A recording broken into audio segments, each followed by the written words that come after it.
Attorney General Ken Cuccinelli of Virginia has made national news filing a suit against healthcare, and will challenge that in court. Do you support the Attorney General's actions, and give us your thoughts on this debate and the related healthcare issues with the new legislation? Yes, I support our Attorney General's efforts. I think it's important. I know that a lot of people think that mandating the idea of people purchasing insurance is something that really kind of is offensive to them. I'm not in favor of anyone telling me what I should buy or what I need to have. That is up to me, up to my family, and I think a lot of Americans agree with that. I think when you look at the current health care plan with the administration, they're trying to justify mandating Americans buy health insurance. Well, they're saying, well, it's a tax. Well, it's not a tax. It's not a requirement. We're not demanding. We're just going to tax that portion of it. But yet they don't want to claim it as a tax. So I think there's a lot of struggle on both sides right now to try to find a way, especially on the Democratic side, to justify mandating every single person in this room buy a health care policy. People buy health care policies when they see it as a benefit to their family and to themselves. There are many small business people who do not purchase health insurance, do not see the need at a particular time, especially if they're younger. And I think it's irresponsible for the federal government to step in and say, you have to buy something. And that's basically what it is. You have to buy something. That is a slippery slope, and where does it end? And because we want to see GM be successful, because we're all stockholders in General Motors right now, can the government mandate that we all buy the new Chevy Volt? Where will they draw the line at the mandates? It's certainly for the good of the country. I mean, GM does well, we get paid back.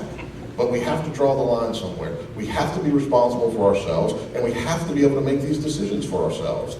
And I think that his fight is on target, and it's justified, and I applaud him for it. Thank you, Mr. Clark. Same question and topic to Congressman Perriello. On the question of the lawsuit, I support the Attorney General's right to bring the suit, but I think he will lose. I think he's arguing from the Articles of Confederation, not the U.S. Constitution. And I think that what we need is to let this play out in the courts. I think it's absolutely right for some conservatives to make the argument, make the case. I think it's at odds with the jurisprudence of even very conservative Supreme Courts. But that's what that third branch is for, is to play these issues out. We have a number of contentious issues going right now.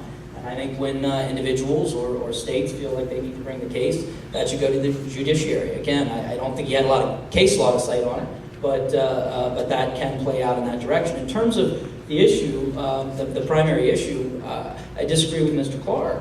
The libertarian notion is that my right to move my fist stops at the edge of your nose.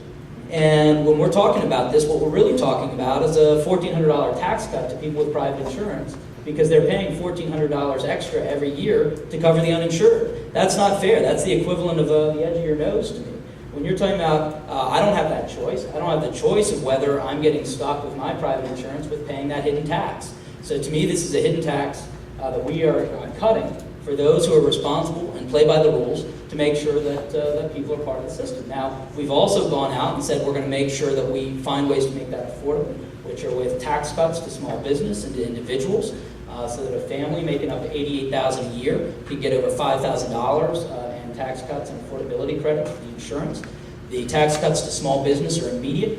On my recent Main Street tour, I met with countless businesses who said, I'm not going to pay federal tax this year because of the health care bill, which goes retroactive to January 1 in terms of covering 35% of their health care premiums as a tax credit. So, you know, if my car gets swiped by someone through no fault of my own, I don't think I should have to get stuck paying the bill for that, and that's small compared to the bills we're talking about in the health insurance industry. Thank you.